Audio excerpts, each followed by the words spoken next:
Hello everyone, how are you? Breaking news today. The agreement of a long-awaited programme for government by Northern Ireland's ministers is an important milestone, First Minister Michelle O'Neill has said. The programme was agreed after a virtual meeting of ministers that lasted about 40 minutes on Thursday morning, a day after plans to agree the document were withdrawn at the last minute.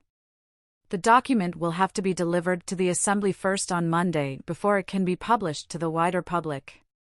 Speaking at a press conference, O'Neill said the agreed programme will set out the foundations to help build a prosperous and sustainable future for generations to come.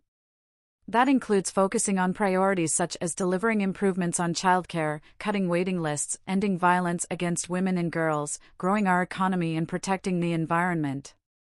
The programme for government is a document that sets out the shared priorities of all parties that make up Northern Ireland's power-sharing government and targets that the executive hopes to achieve during its mandate.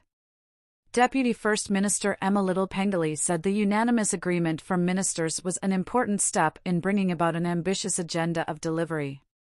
She said ministers were determined to build on our reputation here as a great place to live, work and invest, and that good progress had already been made in many of the priority issues. Leader of the Assembly's opposition Matthew O'Toole called for a clear plan. It is firstly an absurd situation for executive ministers to be giving press conferences asking for praise without actually publishing a PFG document, he said. This is supposed to be a plan for government, not an Oscar acceptance speech, he added. People in Northern Ireland, whether they are waiting for a consultant appointment or need support with the cost of childcare or any of the other pressing challenges, deserve real delivery. Addressing poverty and supporting the elderly. The programme for government comes just over a year since the Northern Ireland Executive reformed in February 2024. A draft version of the programme, an 88-page document entitled Our Plan, Doing What Matters Most, was unveiled last September before an 8-week public consultation. More than 1,400 responses were received in the consultation process for the draft programme for government, the First and Deputy First Ministers said. O'Neill said there was broad support for the proposals put forward, but they have also listened to the views of the public. Little-Pengelly said that as a result they have added commitments to address poverty and to support our aging population. Hello everyone, how are you? Breaking news today.